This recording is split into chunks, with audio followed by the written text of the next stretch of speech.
I got to be deadlifting and benching all this Yeah, weight. they think it's like, just go out and walk fast. Yeah. That's exercise. Yeah.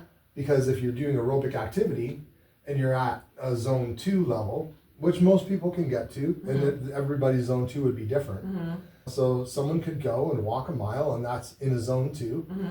When you're walking in zone 2, your body opens up all of the muscles, and you don't require insulin to store glucose.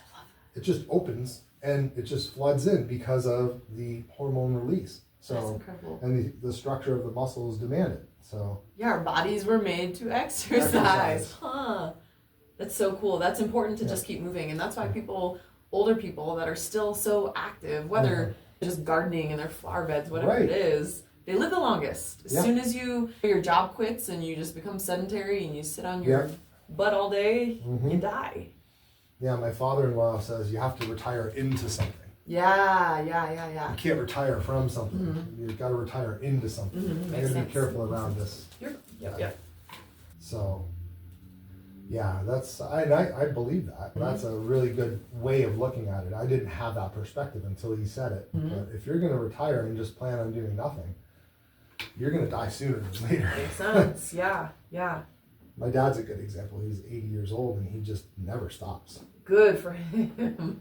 Yeah, that's he's awesome. At the gym 5 days a week. He's fishing every morning if he has the ability to. Doing all the chores around the house at a slower pace. That's good. Yeah, be smart about it. But he has his schedule.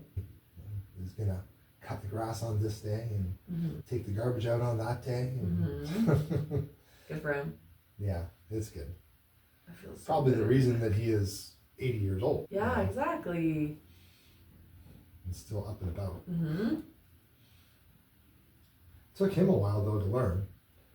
He's an old football player and hockey player, and they didn't take care of themselves, and they didn't lift weights. Just went out and went hard. Yep. Yeah. And then play yourself into shape when you get to camp. Yep. Oh man, that's hard. Working against the grain, making it harder on yourself. Exactly. Yeah. They would go and just, okay, we're running, boys. Okay. It's like hot summer, here we go. Yeah. That feels incredible. Is that my erectors? Do they go down that low? Yeah, they go down right below that. I'm at your SI joint right here, and they attach right through here. Oh, it feels so good. Because this is what your problem is, pushing your butt out all the time. Yeah, my posing.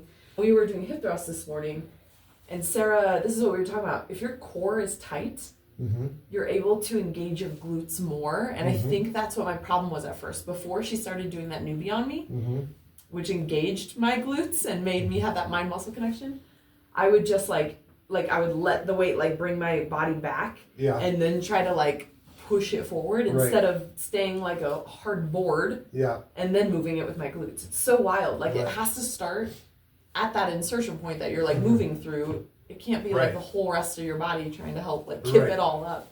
Well, yeah, you didn't know that you were doing that, but that's your accommodation. That's that's an excessive example is the kipping pull-up. Yeah.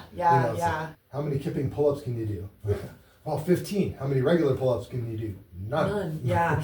But do you find that people come in and I guess their body wants to do what's easiest for them. So their whole life they've found this pattern.